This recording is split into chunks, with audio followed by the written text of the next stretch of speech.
आमच्या तलवाडे गावामध्ये दिनांक 5 जून 2025च्या रात्री 8च्या सुमारास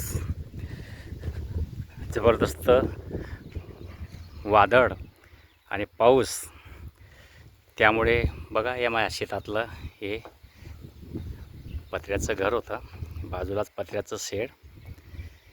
तर या ठिकाणी मी रात्री मुक्कामाला नव्हतो. मुक्कामाला मी नंदुरबार येथे असल्यामुळे मी या ठिकाणी या अपघातातून वाचलो आहे.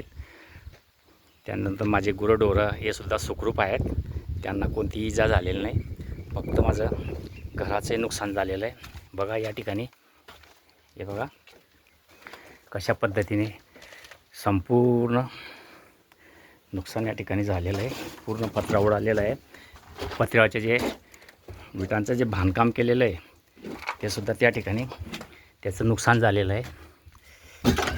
इकडे हे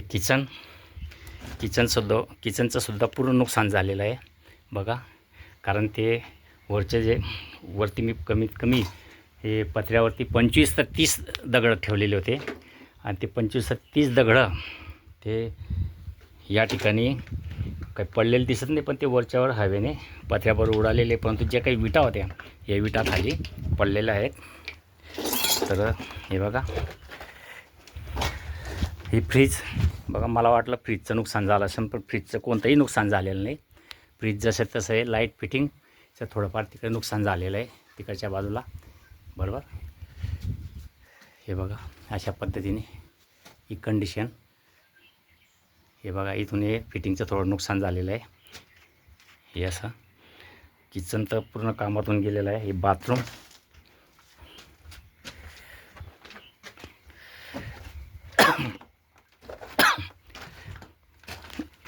हे बघा हे माझ्या झोपण्याची व्यवस्था होती. तर या ठिकाणी भगवंताने आणि मला आणि माझ्या गुरुद्वारात बघा इथं माझं मंदिर होतं छोटंसं.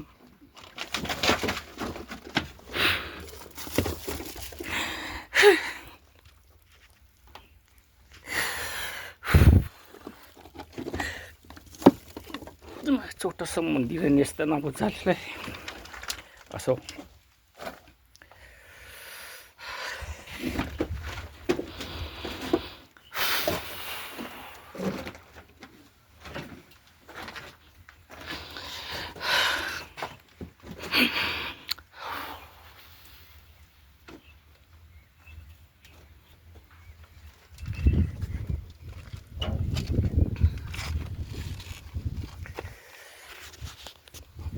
चल येऊ, चल बाहेर, चल टिप्या बाहेर, चल बाहेर, चल भाऊ, चल बाहेर, चल बाहेर, चल.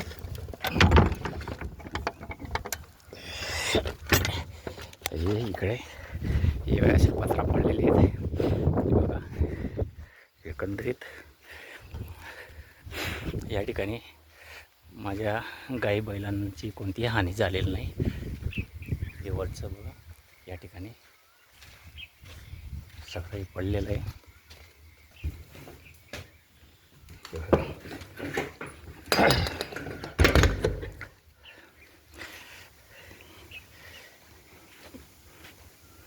हे बघा ते समोरच झाडसुद्धा उन्मळून पडलेलं आहे बाजूच्या शेतामध्ये.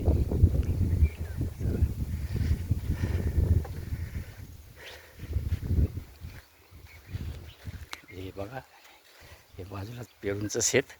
इथून निंबाची फांदी या इथून तुटून ती इथपर्यंत आलेली आहे बघा. त्या तिथून मुडलेले तो तुटलेले, त्या तिथून तुटलेले, तिथून त्या हवेची इथपर्यंत आलेले. हे बघा हा जो पत्रा आहे हा पत्रा इथं हा उडालेला आहे. हे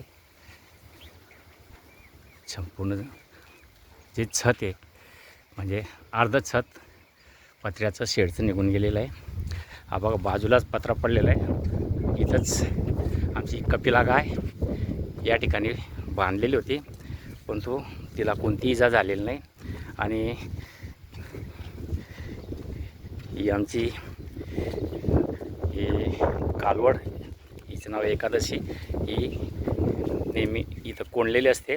ती मध्येच होती. इथं मध्ये हे गेट बंद होतं, पण तिलाही काही इजा झालेली नाही. हे शेडमधलं साहित्य अस्ताव्यस्त झालेलं आहे. वरचा पत्रा संपूर्ण पडलेला आहे. हे बघा, हे सगळं अस्ताव्यस्त पडलेलं आहे.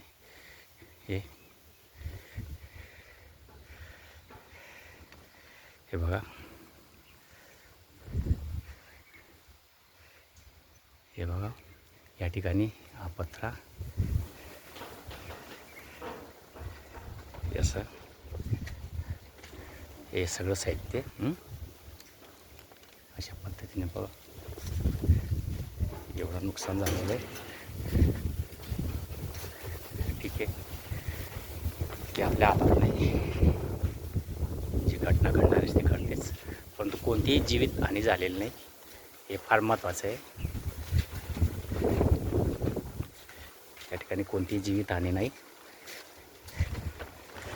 कारण आपण परत शेड उभं करू शकतो.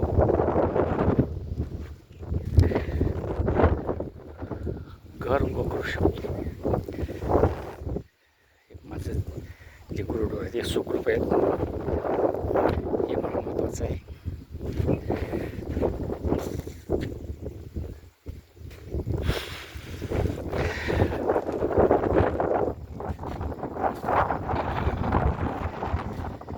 घराचे पत्रे, हे शेडचे पत्रे इथपर्यंत उडून आलेले आहेत. काही पत्रे ते तिकडे पडलेले आहेत.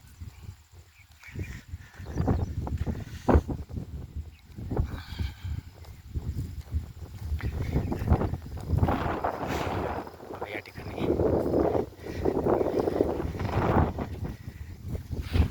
हे बघा, हे पत्रे असे पडलेले आहेत. इथं कंपाऊंड केलं होतं झाडांसाठी. या ठिकाणी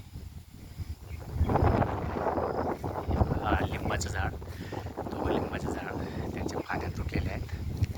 म्हणजे वादळ जबरदस्त होतं.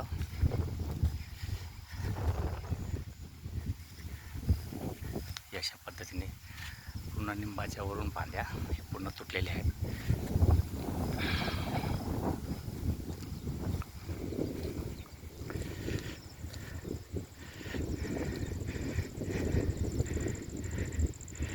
तिकडे बाजूलाच बाजूच्या शेतामध्ये सुद्धा शेड्सचं बरं नुकसान झालेलं आहे. 2 शेडपैकी 1 शेड नेस्तनाबूत झालेलं आहे. त्या ठिकाणी इथून बघू शकता ते. असो, ही निसर्गाची किमया आहे आणि त्या निसर्गाच्या किमयापुढे आपण काहीच करू शकत नाही. जे होणार ते होतच राहतं. त्याच्यावर फक्त आपण हिमतीने मात करायची असते, संयमाने मात करायची असते, परत पुढे वाटचाल करायची असते. हे बघा, हे सगळं वायरीसुद्धा तिथून लाईटची वायर आणलेली आहे, तीसुद्धा संपूर्ण तुटून पडलेली आहे. संपूर्ण असं नुकसान झालेलं आहे. असं